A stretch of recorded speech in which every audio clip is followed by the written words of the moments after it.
Hi guys, welcome back to Welcome Home Custom. Today we are going to learn how to assemble this traditional star quilt. Let's get started.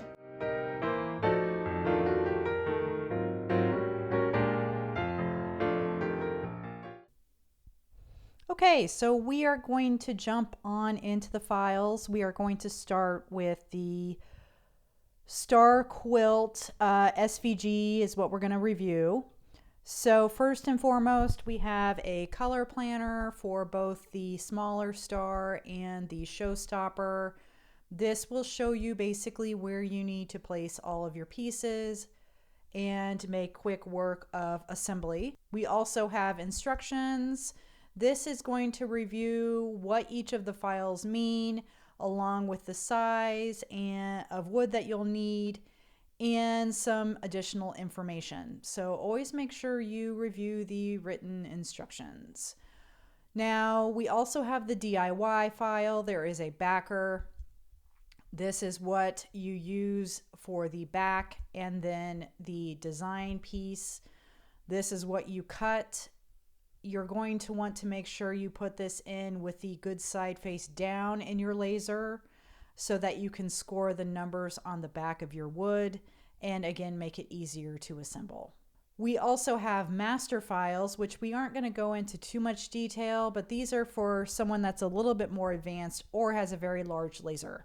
So the shared line master is basically, if you've got a 24 by 24 inch laser or bigger, you could put this whole thing in and cut it all at once. Now, I don't recommend doing it this way because you are not going to have any kerf offset and the pieces are not going to fit tight. One thing you could do, however, though, is change the outside border to a different color and score the inside and use this as your backer. We also have the separated master. I'll go ahead and open it real quick so you can see exactly what it is. Basically, all of these pieces are grouped and separate. This is for someone that wants to resize the entire quilt and then add on their own offset or kerf offset to make the pieces tight. Do not cut it as is because you will have double lines cutting throughout the entire file.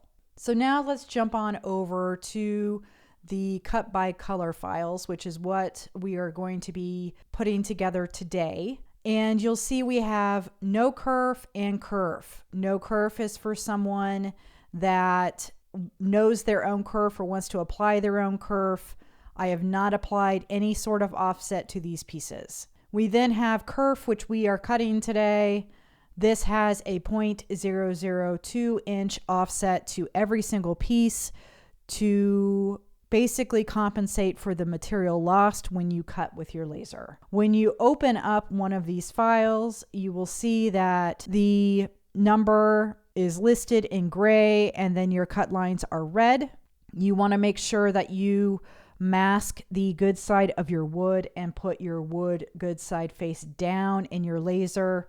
You also want to note that the way this file is set up, wood grain should be running from left to right with the file, top to bottom of the file. Then your wood grain is going to look kind of funky and messed up.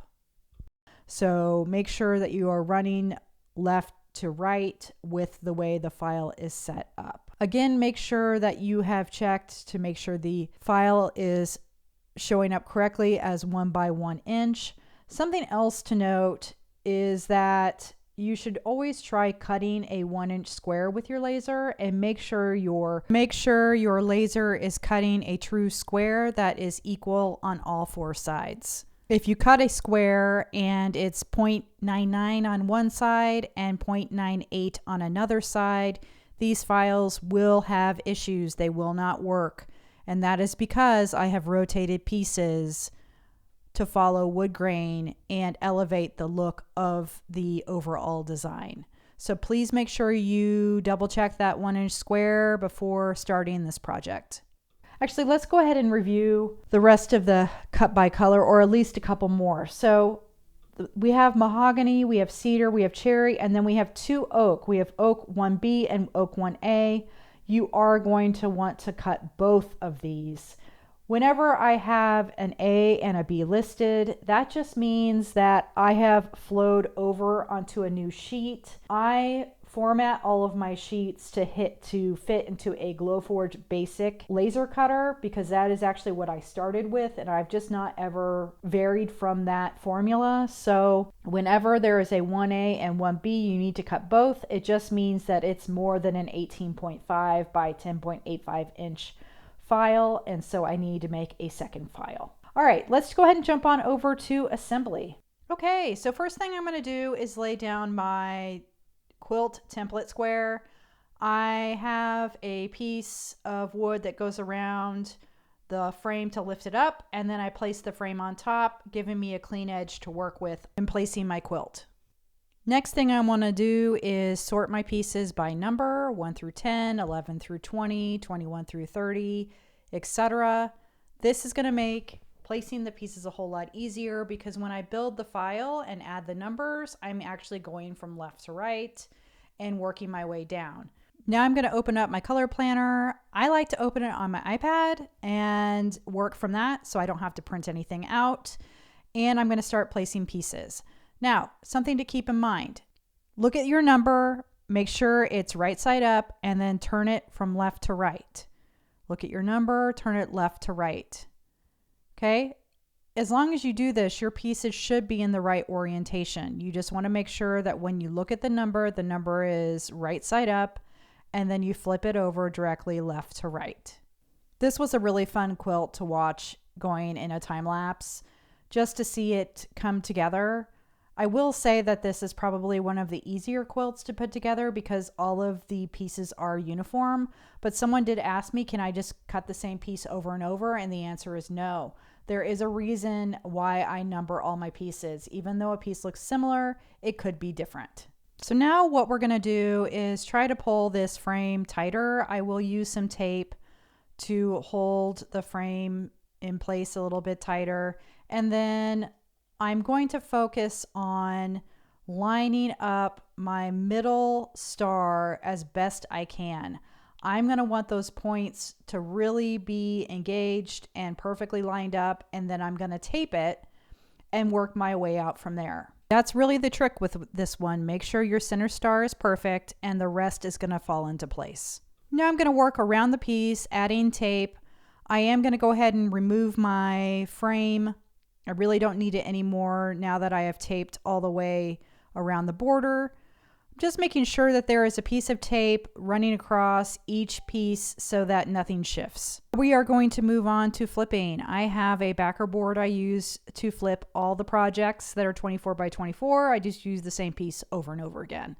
So we are going to sandwich them together, and then we are going to put pressure on both sides and flip it over. Now we are going to expose the back portion of the quilt, and we can add glue to the backer itself. I am using Titebond III wood glue. I am spreading it out with a silicone spreader, and I really just want to make sure I'm getting an even coat all throughout the backer, but I don't want it pooling. When I drag my silicone spreader across the glue, I want it to keep some ridges, but I don't want it to puddle back up. If it's puddling too much, that means that you're probably going to have some glue seep through. Now it's time to place the backer back onto the quilt and flip it over again. And now we are exposing the quilt. And I am feeling around the edges to make sure that my quilt is perfectly aligned on the backer. I'm going to go ahead and remove my tape because I always work faster and I live dangerously. So I always remove my tape just to see if there is any glue seeping or if I need to make any last minute adjustments before I put the backer back on and weigh it down with sandbags as it dries. Now we're going to go ahead and flip over. I've already let this dry and cure, and I'm going to go ahead and just spray it with shellac this time. So I am going to do a nice even coat of shellac all the way around the quilt. You can see the wood grain really pops, This shellac is a bullseye shellac. There is a slight satin finish, so if you don't like a shine, then you may want to go ahead and continue using the tung oil. That has more of a matte finish. All right, guys, that's it. Hopefully you found this tutorial helpful. Make sure to subscribe to the channel and check out more tutorials just like this. Thanks so much.